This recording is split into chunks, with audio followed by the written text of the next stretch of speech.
So, good morning, everybody, and welcome to this regional meeting. For those of you who don't know me, I am Helen Pearson. I'm one of the regional organisers for Scotland. And today, speaking to us, we've got Alex Wilson, who is our president-elect. He's going to talk to us about some of the soft skills that we might need as occupational hygienists. And then following on for that, we've got Kevin Bampton, who is our BOHS CEO, and he's going to give us some updates from BOHS head office. So I will hand over to Alex to start off, please. Thanks. Okay, thanks, Helen, and good morning or good day, everyone. Just to make sure I get any international visitors as well. Yeah, pleasure to be on the Scottish Regional Meeting webinar, which is probably open to everybody as well. But no, it's good. And just saying, it's a shame we can't be up there, but at least we get a good opportunity to do another regional meeting. And I felt a bit slow on the uptake with regards to regional meetings, but I'm definitely getting a few in now towards the end of my tenure as president-elect. So I appreciate you having me, and I hope that this session is an interesting and useful session. So that's me. I'm Alex Wilson. I'm a chartered occupational hygienist working in the UK. I've been a hygienist ever since university, actually. But I'm very excited about what I do, and I'm very passionate about it, and that's one of the reasons why I'm doing what I do in my role as president-elect, and obviously looking forward to this next year as president as well. So for those of you who can't quite twig my accent, this is where I am from. It's quite an important part of the UK, Yorkshire. So I'm currently based in Leeds. And I think from where I'm based, it's more or less the centre of the country, so I can get to wherever I need to get to in a fairly reasonable amount of time. But now I'm a proud Yorkshireman that is very much looking forward to the conference in Leeds this year, and welcoming everybody to God's own county and having a great time. But yeah, just joking aside, in terms of my career and where I've been, and just to show you that I have got some experience in what I'm doing, I've been a person who's worked for a large organisation throughout my career. I found comfort in knowing that there's always work to do working for a big company. I've stayed away from being scared of working in a consultancy and going out and finding work. So as you can see there, I've always managed to keep in with the fairly large multinational organisations, but that also provides me fantastic opportunities to work with a vast number of different people, different sites and different processes, which is very, very interesting and something which keeps me motivated and keeps me going. I'm proud to be a graduate of the University of Bradford, their old environmental science occupational hygiene degree, which there's still a few of us out there that can pertain to having that degree. Fantastic degree that was set up by the late Peter Hewitt. And yeah, there's a number of amazing people in BOHS that have walked the same lab corridors and halls than I have doing that degree. Lucky enough to do a master's in workplace health as well as part of my training, which gives me a bit of a wider background in understanding the wider aspects of worker health protection, shall we say. So anyway, that's enough from me. Just before jumping on to the, I guess, what you call my presidential theme topic, just to, I guess, put a few extra plugs in. So it's the AGM next in 2 weeks' time, a week next Wednesday. So again, there's been invites sent out for that. There's voting open for that. Please engage with the AGM. It's really important that we have as many members as possible engaging. It's good to have as many as possible engaging. So just for you to note on that. And obviously moving further afield, a couple of weeks later, we've got the Inhaled Particles Nano Conference in Manchester, week commencing the 15th of May. So that is still open for booking. You can come along to that if you've got specific interest in those topic areas. And then a month after that, we've got the annual conference. So celebrating 70 years of BOHS and what we've done in this profession. The annual conference, as I said, is set in Leeds this year, and the programme went live yesterday. So have a look at the programme. Some really, really good sessions that are in there, some good social aspects as well, and an opportunity to try and encourage everybody to celebrate 70 years of our profession at that conference. So just a few little cheeky plugs before we get on to the topic. All right, so I pondered for a long time about what I should do for my presidential theme, and when you look back at past presidents and they've done really, really amazing themes, and you think, oh, I've got to try and live up to their expectations and live up to everyone else's expectations. I was thinking this was always the one that was kind of at the back of my mind, really, because I've done a little bit on this topic area before, and the work that's ongoing this year with the professional register and the competency framework works hand in hand. And those of you might have been on the webinar that myself and Sarah Leeson did in January, you'll have heard, again, this goes hand in hand with that work from the technical side of things, really. So my presidential theme is kind of the other skills we need to be really, really good hygienists. So those are obviously what we'd call soft skills, interpersonal skills, leadership skills, whatever you want to define them as. But these are skills that we kind of can pick up through our career, and it goes hand in hand with the technical side of things that we do. We can be very, very knowledgeable from a technical basis, but we do often need the other skill sets to help us relay that information. We don't just born with the ability for everybody to understand what we're talking about, especially when we get into some different terminologies that other people are just not used to. And picking up on these different skills can give us different career opportunities as well, and different career paths. And as I said, I've been always involved in large companies and hanging on to that thought that big companies should have occupational hygienists in their organizations. And that's given me an opportunity to work at more of I guess, the corporate level and looking at the strategic side of things, which I really enjoy. So looking at those different skill sets have allowed me to kind of take different directions and different decisions. And again, that's the opportunity for everybody to do things like that. But this type of soft skills learning isn't just a one-stop shop. We don't do a module and then never come back to it ever again, shall we say. This is very much a relearning kind of position. And when I first started looking into this back in the start of the noughties decade, I got an opportunity to go and do the Future Leaders Institute, and then Steve Bailey, who former president of BOHS, kind of took me under his wing to really try and get this pushed as an agenda, and I learned a lot from Steve, and he kind of set up this helter-skelter kind of model of learning of these types of skills. And I can't draw a helter-skelter model on PowerPoint, but I just use the flat circle model instead. But it's very much a revisiting kind of process. I often use the analogy of, I remember when I was a graduate and you'd go on a communication skills course. Well, that communication course was about how to do a PowerPoint presentation with a piece of software that you'd not used before, and how to do it in front of a room of your peers. And that's good at that time.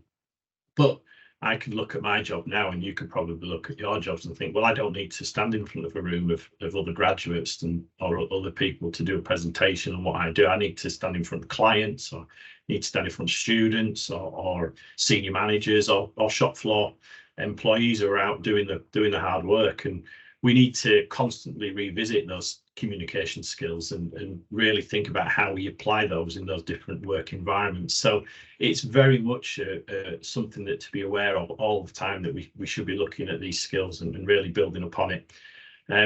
We have an amazing brain, which is totally blows my mind, excuse the pun. But we do have the left and right side of the brain aspects, don't we? We have the detail, the data, the drive, and then we've got the art of occupational hygiene, which I think go hand in hand, and we can't really be a good hygienist without the other. So we've got both sides of the brain that we can utilize, and the skills that we're talking about, there's just a few of them up here. I added a couple, mainly because I've done them as part of my tour and talking about it, which was questioning and listening. But this is just some of the skills that we might be talking about. And some of them are enormous subjects, which then have other things basically embedded underneath. But it's hard to pick these things up. You have to do it organically. You can reach out, do research, or you can get involved in workshops and seminars and things like that. But really, we need to practice them in our own lives. It's something that's that kind of the learning model, the learning, the revisiting, the recapping and improving. We have to do that through what we do. So here, just, yeah, as I said, these are what we've done so far. So the personality typing I mentioned back in the January webinar. At the Northwest region, we did some questioning.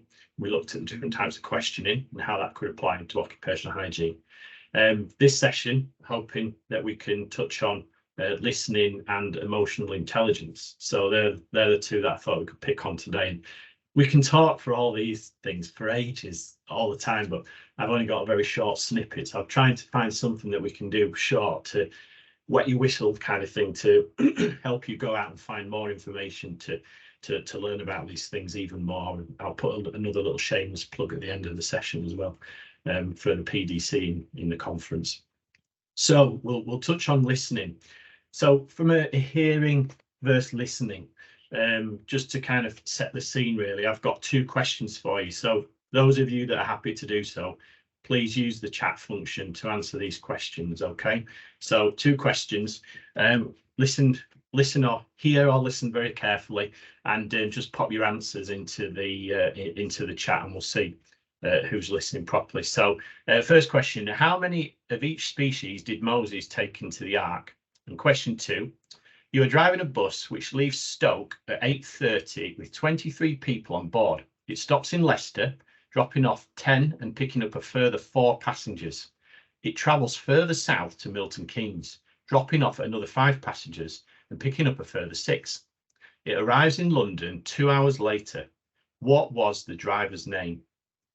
Okay, so 2 questions. I did it quite quickly because we should do. So is anybody happy to put the answers to those questions in the chat if they picked up on it and they could hear me? So I'm not seeing anything coming. We've got a couple there, Alex. We've got 2. So yeah, so I can see it's not quite Bob, but Helen was picked up on the first point well. So I said Moses, so she said none. It was Noah, which is right. So I changed the name and put Moses instead of Noah. So again, it's, if you're listening, sometimes you go on autopilot and you just think, well, the question's about how many, so it's 2 by 2. So it wasn't, so it was Noah. So good pick up on that one. The second one,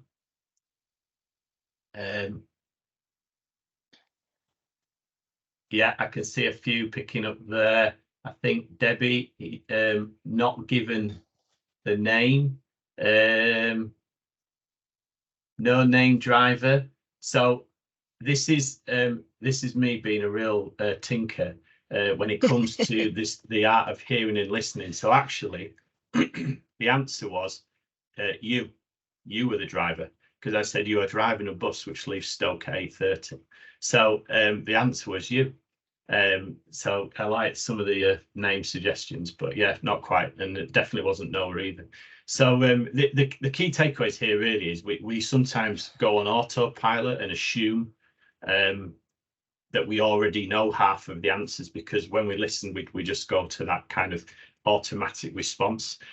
We often don't catch the first thing that's said in a statement, especially when it's a long statement filled with data and other points that we need to take account of. So missing that first point it is a very, very regular, common occurrence that a lot of people often do. Driverless bus would be fantastic, wouldn't it, actually? They're just about to start some in Fife, Alex. You what, sorry? They're about to start some in Fife. yeah. So yeah, that really was just a little touch there, basically on the balance of hearing versus listening, and if my slides move on, there we go. We can see there that there is maybe a split between the two, and it's just really important to kind of think more broader in terms of how we listen to people and what information we take in. So there's lots of different types of listening that we can talk about, but the one that I thought was just useful to do today was active listening. So this is a lovely slide I found from a teaching website called TechNotes, and it just covers the eight aspects of active listening. And active listening is a really hard task in itself, but it really does require you to listen attentively to the speaker, understanding what they're saying, actually giving that full understanding of what they're saying, and giving the opportunity to respond and reflect on what's being said, and retaining that information for later. So there's the different aspects on how we can respond and reflect on that. One of the things that it does allow is it allows both us as the listener and the speaker to stay engaged in that conversation. So it actually helps them think that you are really paying attention, and hopefully you are.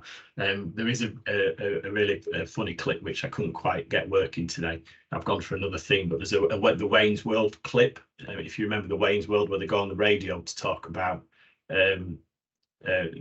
the festival that they're putting on, and the radio DJ is basically completely ignoring them, but he's just going and they start saying things that is not applicable, and again it's just allowing them to feel that you're engaged, that that person was not engaged in that conversation. So yeah, it brings into action kind of different types of listening as well, and you can apply it to different situations and conversations. So as you can see there, there's different aspects around active listening. Again, it might just be enough just to have eye contact and listen to that person, but there's other things that you can do as well. Paraphrasing, so kind of responding with a paraphrase to what they've said to you, to help them know that you've said it, and kind of allowing to replay it back, really. Asking questions on what they said. Again, it gives you an opportunity to rebuild on that. Again, body language is always useful. If you're looking away and not paying attention, if you're looking somebody straight in the eye, then you will tend to be listening to them, and they will know that you're listening to them as well. But again, with active listening, there's other opportunities to think about other aspects, such as avoiding judgment. So wait until the end, until they're finished talking before you want to give the answer. So rather than responding within the first 3 minutes of somebody talking, you let them finish and avoid judgment, and give them a good enough time for them to finish, and you for that response. Showing empathy as well is important.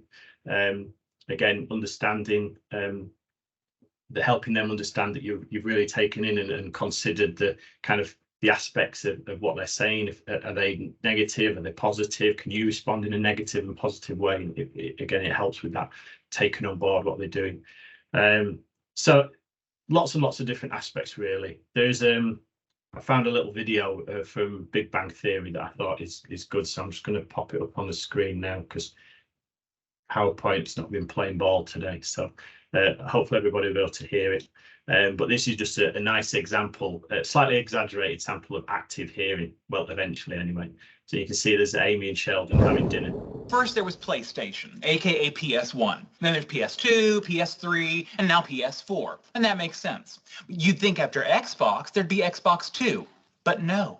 Next came Xbox 360. And now, after 360, comes Xbox One. Why one? Maybe that's how many seconds of thought they put into naming it. Can you get the butter, please? Yeah. However, with the Xbox One, I can control my entire entertainment system using voice commands. Up until now, I've had to use Leonard. Then get the other one. Pass the butter. Hang on. I don't feel like you're taking this dilemma seriously. Fine, Sheldon. You have my undivided attention.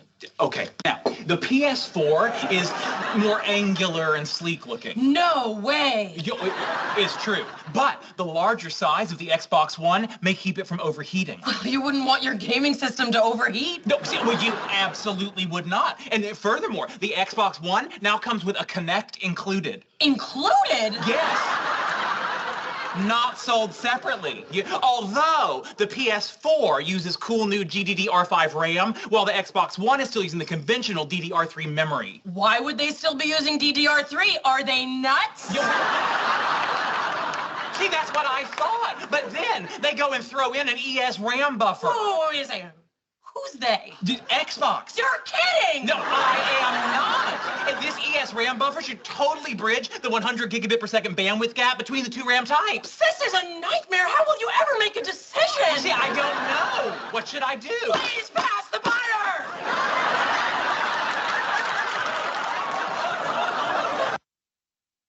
All right, so there we go. So a nice example of a bit of active listening from Amy there, but she definitely had an outcome in mind when she did that. So, but using the characters of Sheldon and Amy, you can really see there that he engaged really well when she was actually responding in the way that she needed to respond to show that she was listening to him. So quite a clever bit of listening, but also quite a clever bit of emotional intelligence. So that was the other kind of topic that I was going to jump in on today. So emotional intelligence is another fascinating topic which we can talk about for hours, but it can really be defined into these 5 aspects, which a guy called Daniel Goleman has written about, and I'll just put the cover of the book up on the screen as well. But it's split into these 5 areas of empathy, social skills, self-awareness, self-regulation, and motivation. So we're going to quickly touch on each one. The slides that Lee will send out will have reference in there to it and a little bit more, but again, from time perspective, we haven't got loads and loads of time. But again, just wanted to kind of go over this in a different way. So again, we've got a nice little example to start with for this particular one, which is actually Penny. So this is another Big Bang Theory example. So this is Penny and Sheldon.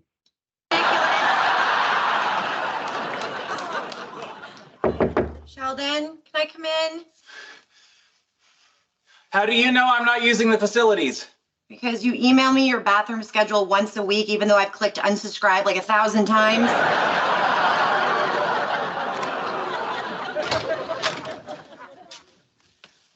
So, what's going on? I don't know. I looked around the room and I saw all the faces and the presents, and it was just too much. I get that. Hey, you want to just bring a few people in here? You know, Will Wheaton in the bathtub, Batman on the toilet. It'll be like the weirdest Comic-Con ever. I know that you worked hard to put this together. I'm sorry I'm ruining it. Oh, please, you're not ruining it. Look, at some point, Raj will try to get everyone to do the electric slide. Now that will ruin it. I don't think I can go back out there. That's fine.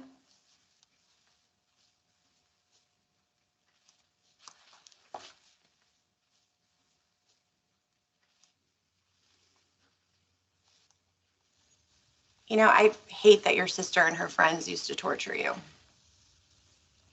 What I hate even more is if I was there, I would have tortured you too.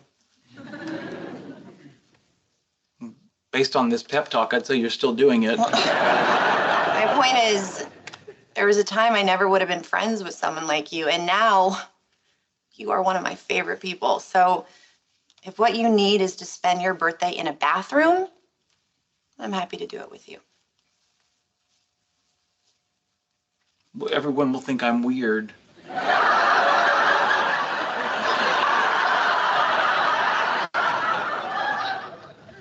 Sweetie, you are weird. Everyone knows you're weird, but they're all still here because they care about you so much. All right. So that was a great example of Penny showing amazing emotional intelligence. She's probably the least qualified person from an IQ perspective in the program, isn't she? And that's what they tend to thrive on, the storylines with Sheldon and the others. But she actually is the one that holds the most EQ, the emotional quotient. So we're just going to talk about the key aspects, really go through them really quickly, really, just to kind of emphasize on some of the things that she did. So the first one is empathy, and it's just that empathy is having the ability to understand how others are feeling, but it's also as well as understanding others, it's making sure that we can kind of sense it at the right level, and making sure that we can then respond in the right way. So I think, again, in that example, Penny showed great empathy with regards to Sheldon's issue of basically feeling overwhelmed at his party. Again, the different dynamics of the conversation and helping her kind of influence her friend, I think, was really important. So Penny has that ability to have relationships with different people because she can adapt and use her empathy skills to do it that way. All the points in the coloured boxes on these slides are really how you can work on improving these skills. So I'm not going to go over each one, but these are just for reference for everybody to look at. So you can see there's 6 points to take into account with regards to this. And this was it's a lot of this information is from an organization called Very Well Mind. So it's kind of been peer reviewed by that company as well. So there's useful bits there to think about in terms of empathy.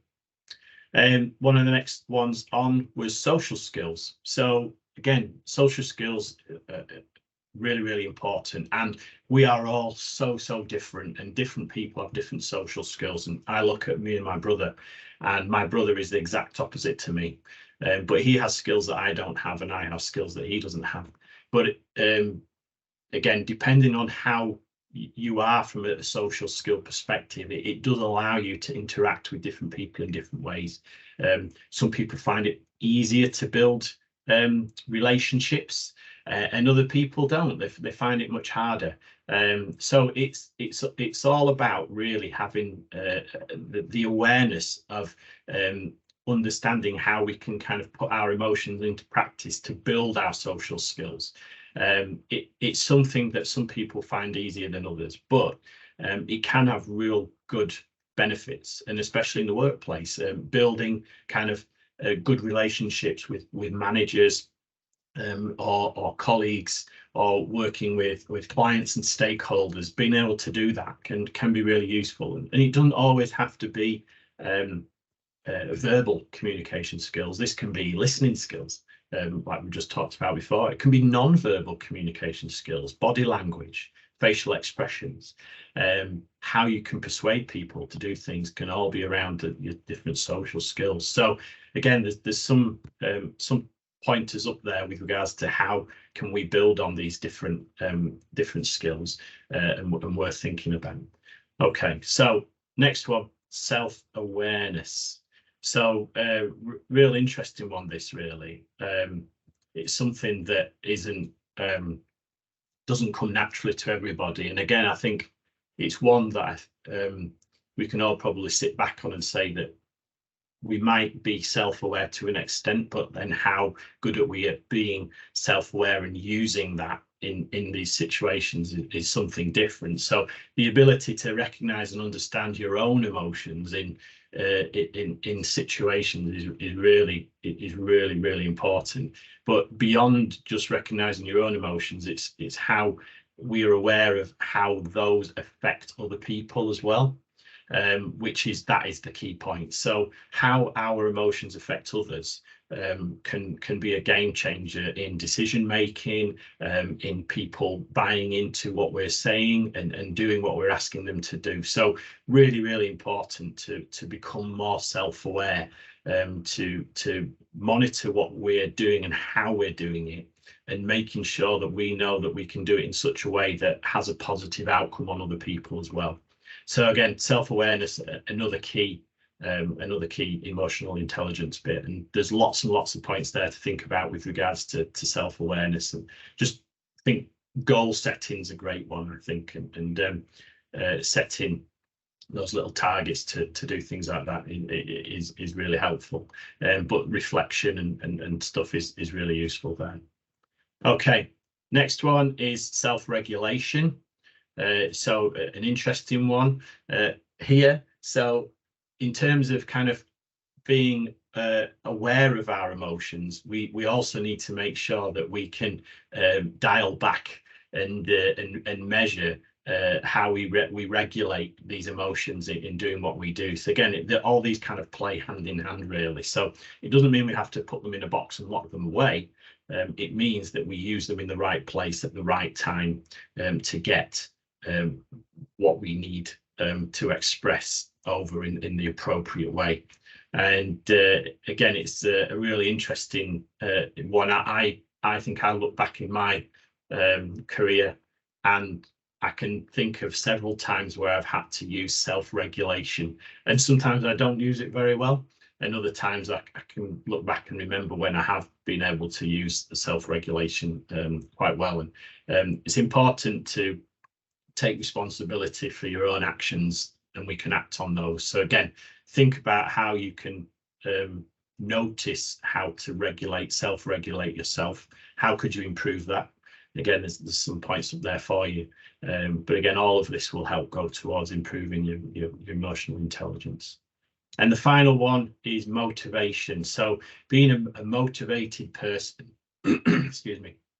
And this is the balance between intrinsic and extrinsic, or internal and external motivation.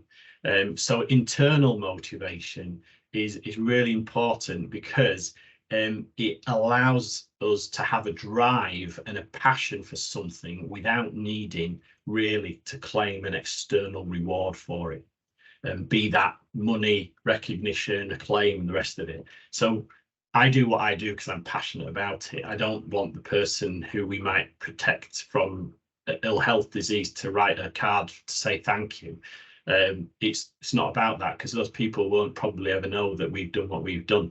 But the drive inside to do that is very, very important. So having the right level of motivation is key. So inner goals, inner needs, and the desire to do that is a real key aspect of thinking about this. Again, motivated people are often very committed, good at taking an initiative. And if you don't think that's you, then again, there's so many opportunities to work on motivation. And yes, money does make the world go around sometimes, but again, think about things in the bigger aspect and the bigger process sometimes. And sometimes good to do this with other people as well. And the last point on there I think is really useful, which is find accountability in somebody else. You can keep each other accountable as well. So just something to think about. So they're the five kind of aspects of emotional intelligence. The last clip I've got here is a nice bad example of emotional intelligence. I might not use all the clips, it runs on for a few minutes, but I'll use a little bit. But there's just, again, on this slide, there's low and high levels of emotional intelligence. So just pop this one up. Play, play, play, play, play. What are you doing? Trying to use a Jedi mind trick to control Stephen Hawking. Play. Play. Ugh. He must be wearing a tinfoil hat or something. I did a bad thing. Does it affect me? No. Then suffer in silence. Play. Play. Play. Stephen Hawking. Stephen Hawking. Stephen Hawking. Penny started taking a class. She wrote a paper. She didn't want me to read it. I went behind her back. I read it anyway. Stephen Hawking hates me. I don't know what to do. The paper's terrible. But if I tell her, she'll know that I read it, and she'll get really mad. I was beating him so bad he doesn't want to be friends anymore. Why does everyone love me except Stephen Hawking? Is it possible we're having two different conversations? How would I know? I'm not listening to you. Hang on. Okay, here's what we're gonna do. Chess clock. We each get 5 minutes to talk about our problems. We'll take turns. Each turn will consist of a statement and a helpful response from the friend. Begin. I humiliated Stephen Hawking in a game of words with friends. He stopped playing, and now we're not friends anymore. He's probably busy. You're worried about nothing. Give it a couple more days. I'm sure he'll play, and you'll see that everything's fine. My turn. I can't let Penny hand in a bad paper, but how do I tell her it's bad without letting her know that I read it? Beats me. Now, I know Hawking's not busy because I can see he's playing other people right now. Maybe since you're so good, he's taking his time to meet the challenge. I want Penny to enjoy it. Wallace told me he's a big baby. Yeah, I didn't know that, and I played extract for 82 points. Oh, it's all Amy's fault. She told me to play it. I've got to cut her loose. Sheldon, I wasn't done talking. She hands in the paper tomorrow. I know I could help her, and she's my girlfriend. I should be allowed to help her. Why aren't I allowed to help her? Yeah, I hear you, brother. No.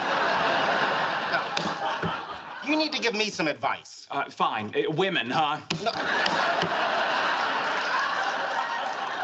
Specific to my situation. Blonde women, huh? So that's just a great example, I think, from Sheldon of how not to use emotional intelligence. And you see from this list, demanding, bossy, selfish, kind of critical, fussy, all of those are all those aspects that he showed there. And it's just a really interesting way of using the Big Bang Theory clips, I think, to kind of show how maybe not to do it. Although some of his responses were quite funny, wasn't it? So, yeah, hopefully that's given you a very, very super quick overview and insight into some of the soft skills that we could be picking up. Because of time, we've not been able to do it, but there is a QR code here now. So if you get your phones out quickly, there's two EQ tests that you could do. The first one, from Very Well Mind, is an interactive one. You can do it on your phone, you can do it on a computer. You answer a bunch of questions, and at the end it'll give you a little bit of a review of kind of where you are with regards to an EQ score. The second one is a PDF. It's actually from the San Diego City College website, and this one will give you a little bit more detail, but give you a slightly different score. And just again, if you're interested, something to look at. But there's lots and lots of them out there. Some of them are slightly different ratings, but it's similar to doing an IQ test. This is just an EQ test. So hopefully that's given you enough time to scan the QR code if you're interested. But again, if we share these slides afterwards, then Lee will be able to send it out, and you'll be able to use the QR code then anyway. But you can go and have a look at some of them and see. The URLs are all hyperlinked into the names and stuff anyway. So that is it from me. If you are interested in other soft skills and getting involved in a bit more interactive sessions, then Justina Sebag Montefiore and myself are running an influencing PDC at OH 2023 on Monday the 12th. It's an afternoon PDC session. So if you're interested in that, come along, and that will be a little bit longer than today's session. It'll involve a slightly more bit of interaction, but hopefully still touch on key aspects of influencing and using questioning and using influencing skills and listening skills to really drive effectiveness with working with other people. So I probably talked a little bit longer than I should, so sorry Lee and Kevin. But if anybody does have any questions, we can either take them now or leave them to the end. But appreciate everybody listening, getting involved in the little exercise, and hope you found that useful. Thanks, Alex. That was really useful. And I guess as occupational hygienists, we're kind of sometimes challenged in different environments, and having an awareness of those soft skills is useful for us dealing in with those difficult situations that we might come across. Given that we've kind of overrun slightly, I'm quite keen to move on to Kevin's session, and we'll have a Sorry. group question and answer session at the end. But as we mentioned at the beginning, if you have got any questions and you want to pop them into the chat box, then we can pick those up as well. Okay, thanks. Over to you, Kevin.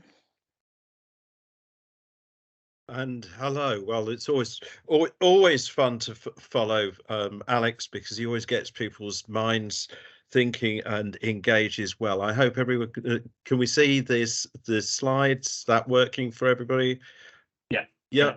Fantastic. Okay, so I'm going to give you an update on what we've been up to as a society, and without further ado, I'm going to start with if you like, the organizational version of soft skills, because obviously BOHS does several things. It's a scientific charity, so it does lots of technical and scientific work. It publishes a very highly impactful journal. It is also the home of two professional bodies: the professional bodies for occupational hygienists, the professional body for asbestos assessment and management professionals, and it is an education provider.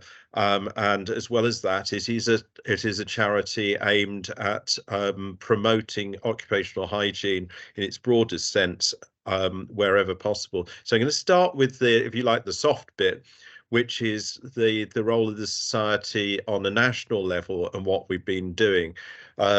So this year we were invited once again by the Department of Work and Pensions Select Committee of Parliament to give evidence on the government's plan for future jobs. We had submitted evidence to basically say that the future of any employment has to be put within the context of preventing ill health, that there should be a national agenda that sees preventing people from getting ill is actually better than spending more on National Health Service and social care after making them ill, and that needs to be a focus of policy. We haven't got there yet, but there's increasing interest in the notion of, rather than trying to fix the NHS and just continually increase capacity, trying to prevent people from getting ill. And to that extent, we were invited this week to the All-Party Parliamentary Group annual general meeting, who deal with health and safety. So these are the MPs and peers who have a particular interest in health and safety. BOHS has never been invited to be part of that group before, but we have now been invited, and we were able to present with a focus on current legislation and future policy in that context, and most specifically on the retained EU law bill. Just as a show of hands, if you wouldn't mind, have you heard of the retained EU law bill?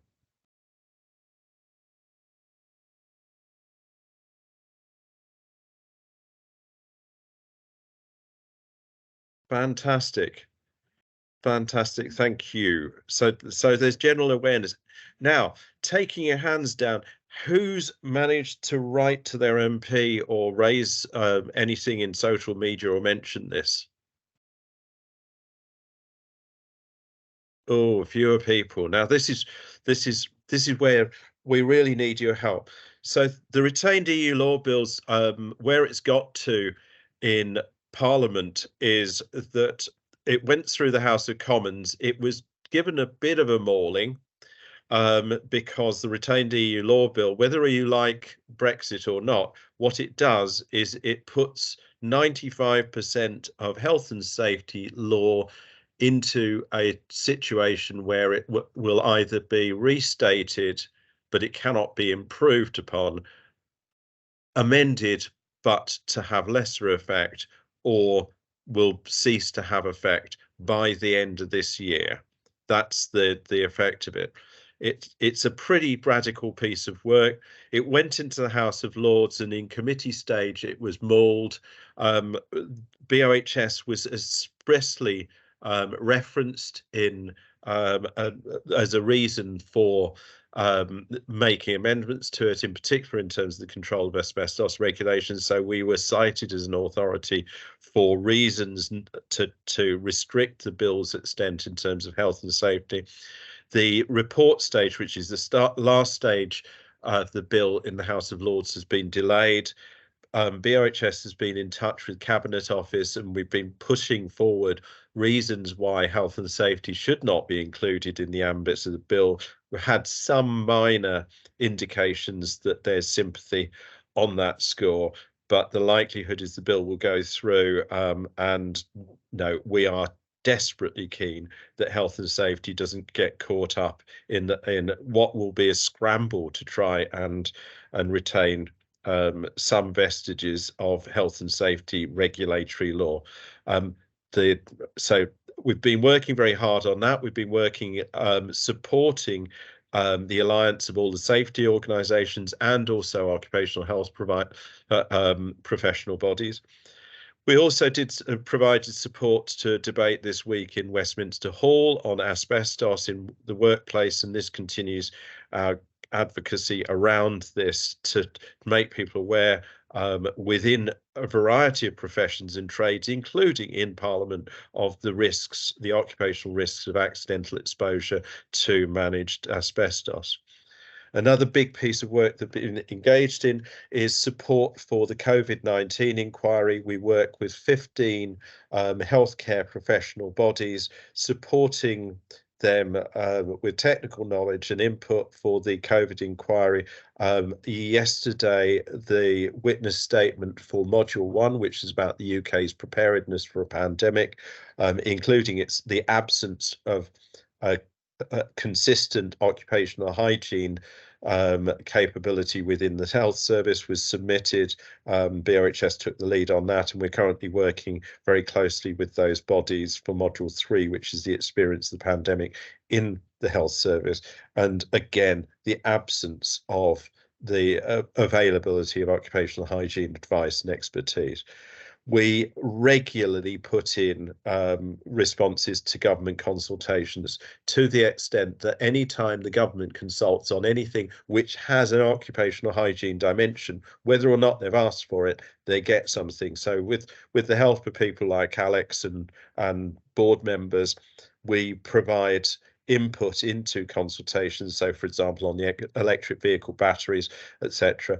We're always interested in any member who thinks there's a consultation that needs to be responded to. We try and keep an eye on the Scottish sort of legislative and consultative agenda, and we were heavily involved in legislative proposals which are going to become law probably in September around the occupational illnesses and compensation, and we are currently putting together a paper for the Scottish Parliament on the occupational hygiene areas that they can have an influence under their devolved competence. There has been a widespread belief amongst Scottish parliamentarians and policymakers that health and safety matters are all reserved to the UK Westminster Parliament, but there are a number of areas where occupational hygiene can be the subject of Scottish work. So we're keen to engage with them on that. Alex mentioned the 70th anniversary. After 70 years, obviously there's much to be proud of in terms of the society, but there's also much to be sad about, because 70 years on, we are still having to advocate very strongly for workplace health protection.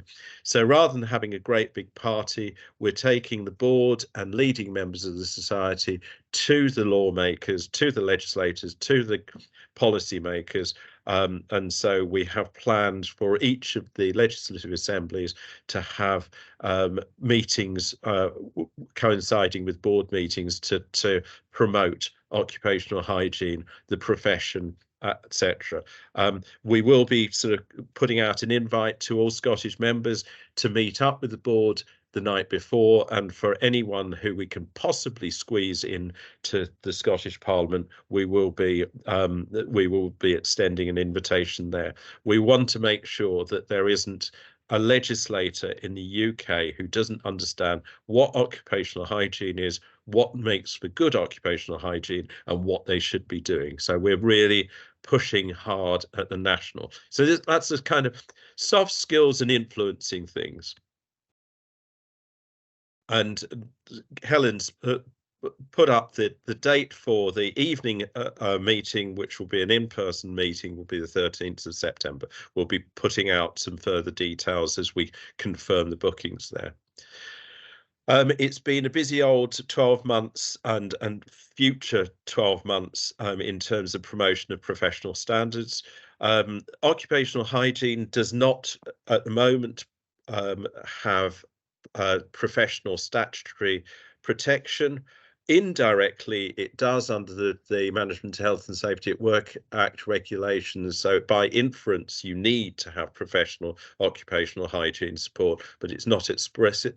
We have made submissions to Parliament through the Department of Work and Pension Select Committee that it should be a statutory requirement that you use proper occupational hygienists. Of course, one question is, what's a proper occupational hygienist? So we've been working with the Professional Standards Authority, which is the regulator of registers for all health professions, to set up a statutory register for occupational hygiene, which will be run by the Faculty of Occupational Hygiene, and will include all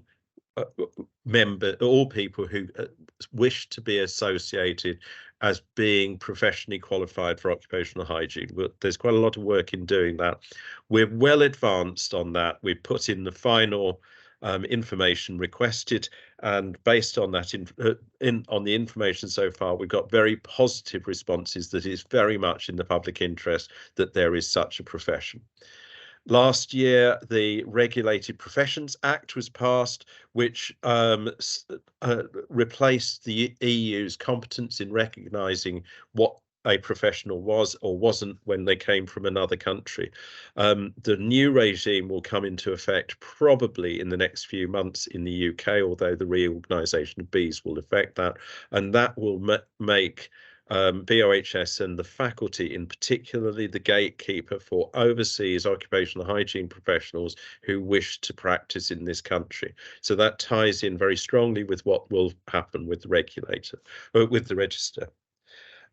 We have been working hard in the head office to review the experience of professional qualifications. Anyone who's done a diploma recently will have been surveyed about their experience.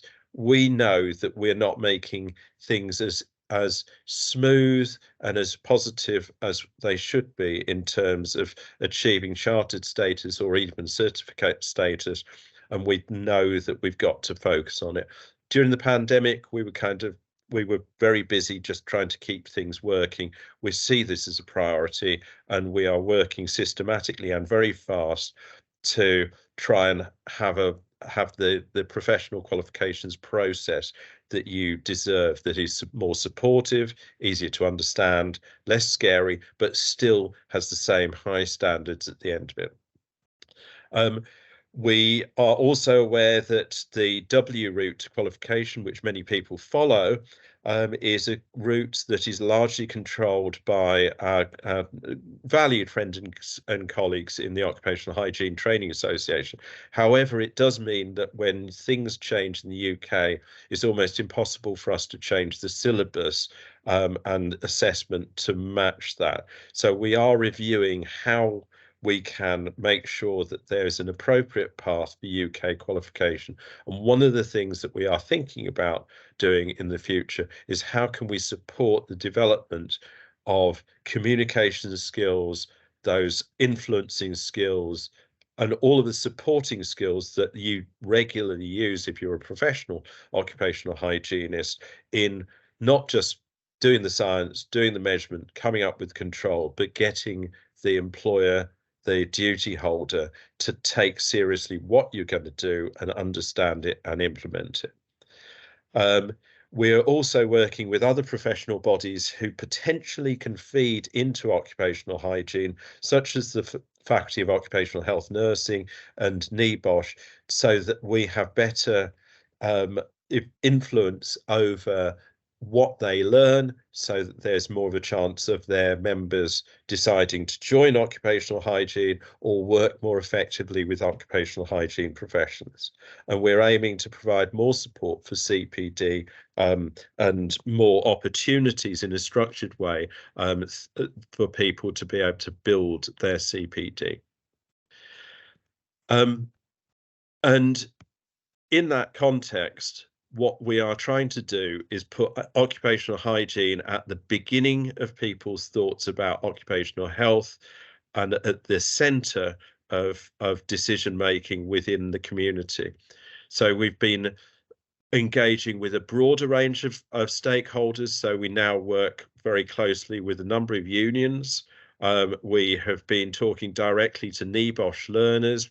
Our largest event last year had I think 6,000 BOHS learners listening to Chris Keane and myself about opportunities in occupational hygiene.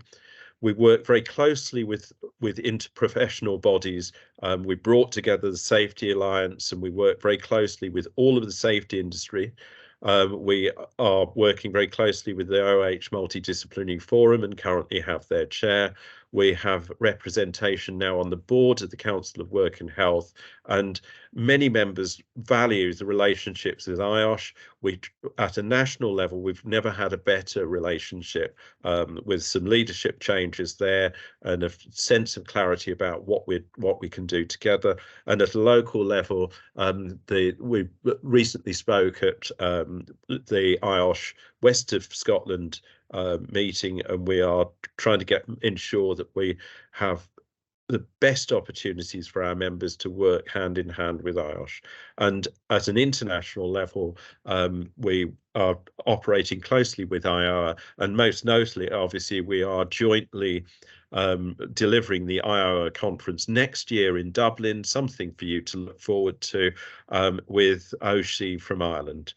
So as well as that, we're working across new sectors, ranging from agriculture through to wood-fired electricity, and we're focusing on new problems. So we're really interested in anyone who's got an interest in the green economy. We see a lot of risk, old problems in new industries and some new problems, and we're always interested in hearing people's views on that. We did quite a lot of work last year with Parliament on respirable crystalline silica, and although we didn't get everything we wanted in their report, we did manage to raise the profile of RCS and occupational hygiene, as well as really push hard on what was being done around engineered stone in the UK. Many people don't realise that the largest engineered stone factory in Europe is in the UK, and there's very little being done to highlight the problems that are associated with that industry. We now have an international network of Breathe Freelys with Canada and the United States having their own version of Breathe Freely with our support, Ireland in the process of implementing it, so that almost every part of the English-speaking world has access to Breathe Freely content, and we're looking at how we can work together internationally to impact on that.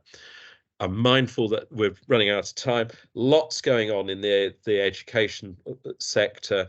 We're doing a lot of review, a lot of focus. Our main aim is to just do things better. But more about that. Lots going on in terms of our visibility. As Alex has said, one critical thing that's going on in terms of the AGM is that we're asking your views on name change, a special resolution. A lot of further information is going to be produced to let you think about what we've been thinking about in head office to support the board. It is a question about what you think. So whether you hate the idea, love the idea, please do vote. It's important. But a lot of action to highlight our visibility, our presence, and your opportunities to engage with BOHS with the society and with the faculties. With that, I'll leave it. Hopefully, if there are people who wish, there will be opportunities for questions, and I do apologise that it's run a bit late. Thanks, Kevin. A lot for us to think about there, a lot of food for thought. It's okay, you didn't overrun, you got your 20 minutes. It was Alex took up your time. So has anyone Sorry. got has anyone got any questions for Kevin or Alex? If you want to just pop your hand up and I'll grab you, or stick something in the chat.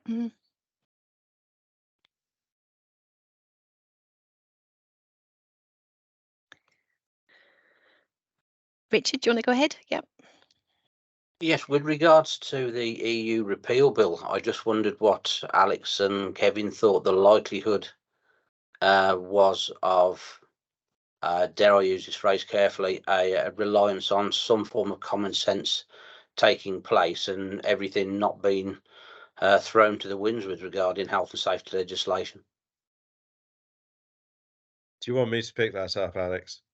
Yeah, let's do the legal response. Yeah.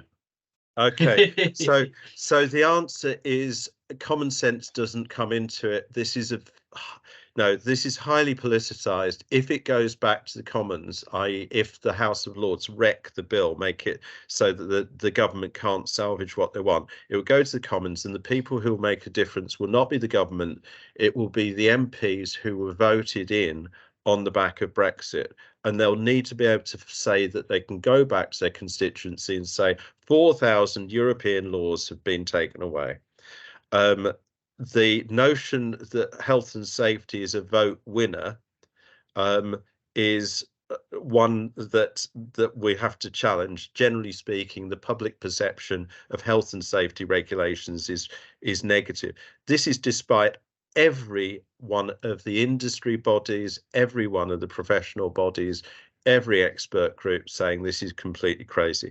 So please don't hold your breath for common sense. There might be some enlightened political self-interest that comes in here, because the government may decide to choose their battles, and whereas health and safety legislation as a whole isn't something that people could care about, we went in hard on things like asbestos, and going back to constituents and saying we want to repeal the asbestos regulations does not look so good. We did see a wobble in the government front bench over that. Thanks, Kevin. Just as an answer, does the rule bill apply in Northern Ireland? Yes, it does apply in Northern Ireland, because most of the retained EU law relating to health and safety is reserved to Westminster. So there isn't there is a question about the extent to which the Windsor Protocol impacts on some areas, particularly in DEFRA competence, but it doesn't impact on health and safety. So Northern Ireland is equally affected, and Scotland has already fed back that it does not want the implementation of the rule bill, but is not in a position to ignore it legally. Great, thanks. Are there any more questions for Kevin or Alex?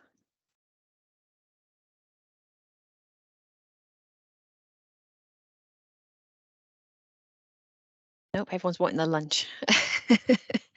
I'm sure if anyone's got any questions that they think of later, they could email either of you or come back to you later on that. Reach out to us on social media.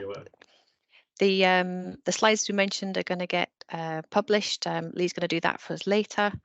So I guess if no one's getting any other questions, then we can close the meeting. And I'd like to thank you all for attending. We've had a great turnout today. So thanks very much. That's good. Thanks, everyone. Thank you, Helen, and see you all in September. Yep, that'd be great. Thanks. If not before, at the conference. Yep. Thanks, everyone. Have a nice day. Have a nice weekend. Bye. Bye.